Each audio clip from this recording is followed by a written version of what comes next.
Hi, my name's Phil. I like talking about politics. So, ever since Rishi Sunak made the dumbest political mistake in British history, leaving a World War II commemoration early in the belief that it would endear him to voters who idolise anything to do with World War II, the tone in the Conservatives campaign has shifted noticeably. It began by pretty much acknowledging that they were going to lose. Cabinet ministers are not explicitly saying this, though some refuse to say they can win. But their campaign advertising has since essentially said, we know we're going to lose, but we would still like to lead the opposition, please. Well, now they're in full begging mode. The Daily Mail is warning that Labour are only giving votes to 16-year-olds in order to entrench Starmer's power. It's a little bit odd, as it's been a Labour policy since 5 years before he became an MP. They're also, of course, pushing the highest taxes in history button, which is coming even with the Tories' plans. What they don't mention is who's going to be paying this extra. It will not be the wealthy under Tory plans, will it? The Times runs the headline, "Don't risk a generation of socialism." Sure, because a generation of unhinged capitalism has gone down a treat, hasn't it? They also mention tax, inheritance tax this time. Labour's only policy on inheritance tax will be ending the use of offshore trusts in order to avoid inheritance tax. So basically clobbering tax dodgers, which the Tories have also promised to do in their manifesto. So, although I suppose being fair, the Times probably know the Tories are lying about their policy. And the Daily Express are warning that the banking giants are horrified by Labour's plans, specifically the plan to boost workers' wages. Which is also odd, really, when you think about it, because didn't their hero Boris Johnson promise us a high-wage economy with Brexit? Why are they suddenly appalled at the notion? Oh, that's right. They knew Johnson was lying about that as well. Almost like our news media are not fit for purpose. Speaking of Boris Johnson, the Telegraph couldn't be bothered to get on their hands and knees and beg for the Tories on their front page this morning, but they did post a front page saying that Boris Johnson had been brought in to counter-reform. Something that Johnson has strenuously denied. How dare you suggest I'm doing any work to help my party clean up the mess I caused? How very dare you? I'm lounging about on holiday in Sardinia, don't you know? You absolute rotters. Accusing me of effort? Me? So Boris Johnson just casually calling out the Tory media there. He has, however, been posting some letters and video messages in support of certain candidates for the election, looking every bit as dishevelled as always. But Johnson is probably right to say he hasn't been brought in as such. He's probably just trying to help those who are loyal to him in case he wants to engineer a return in the next Parliament. There was news recently, I seem to recall, maybe at the weekend, that he was getting ready to come back. But announcing it a week after the deadline for candidates meant I didn't take it particularly seriously. But if the parliamentary party which settles down after the election suits him, maybe he will engineer a by-election win somewhere. He and Farage can then fight over the ashes of the party they've both destroyed. Mind you, there's going to be a factional battle coming anyway, isn't there? David Gauke is a former cabinet minister under Theresa May, one of the ones ejected by Johnson in the heat of 2019. And he has been writing an article for Conservative Home, as he often does. In it, he says that although the right of the party will blame the centrists, it is they who have ruined the Conservative Party. However, as with all factional battles in a political party, regardless of which party it is, the reality is that there's multiple sides to blame. The faction of extremists, by nature of being extremists, will always look the most to blame. It's because they are furthest from the bulk of the voting public, and therefore they make the party vote less efficient, and they tend to attract the most colourful loonies as well. But moderates outnumber them.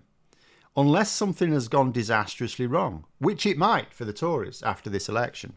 The fact of the matter is that the so-called One Nation Tories were always a more powerful force. They just chose not to exercise that power. They should have watched the film A Bug's Life. They sat back, allowing a succession of leaders to appease the far right in an effort to somehow counter the far right. Oh, let's counter the far right by doing exactly what they want. That'll work. Then, when it didn't work, quelle surprise, they appointed a leader who would sell his own granny for an extra day of power. Okay. The bulk of the Conservative Party knew that every move they made to try to count Nigel Farage and his UKIP brigade and their offshoots since were wrong. They did them anyway because it was considered too much effort to fight the obvious entries in their own party. You'll just give them this and then they'll shut up. No, that never happens. So although many of the points Gawke makes are true and valid, he's failing to notice that it was his own faction who sat back and did nothing when they were numerically stronger. They allowed themselves to be whittled down over a period of years. After this coming election, they may no longer be numerically stronger. They may only be a few years from being surgically removed from the parliamentary party altogether. And yet, still they do not act. A divided party does not win elections, they keep saying. Maybe not, but it takes all sides to be united and only one to be divided. So given that the divisions do not stop by simply sitting down and being quiet, and given that they have been on a losing course for over 2 years now, why on earth didn't they decide to do something about it? But they didn't, and now look what they're left with. They ended up with a leader who has the weakest political mind of any major political leader I've ever known in this country in my life, bar none. Even Ian Duncan Smith had sharper political instincts. Not only is their leader hopeless, but he's surrounded himself with equally useless advisors. Absolutely insane. And as a result, adopted utterly insane policies which kept changing with the weather. And the weather changes a lot in Britain. The election campaign kicked off with the party of government being behind in the polls by basically a record amount, and the polling situation has, if anything, only gotten worse. They have gone from dreams of 1992 when they won a stunning victory, which polling errors that year masked the probability of, though they were overblowing just how big those errors were. As multiple top analysts have pointed out, even if the polling errors are historically high this year, the Tories are still getting pounded. Yes, there are multiple problems for pollsters this year: boundary changes, the impact of voter ID, the sheer scale of changing voter attitudes, all British immigrants overseas being allowed to vote this year. But the polls are not going to get it that badly wrong, and the Tories know it.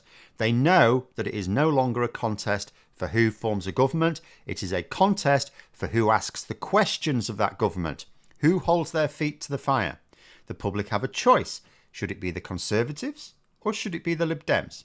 The Conservatives are arguing that they would be the stronger opposition. Well, perhaps, but who for? Certainly not ordinary voters. In Labour's manifesto, they've promised to enact some policies immediately. I gather Starmer is cancelling a good chunk of the summer recess to get some legislation through over summer. One of them is banning no-fault evictions. Now, the Tories have been promising to do this for a very long time, but so many of their MPs are landlords that it was always cut from the legislation.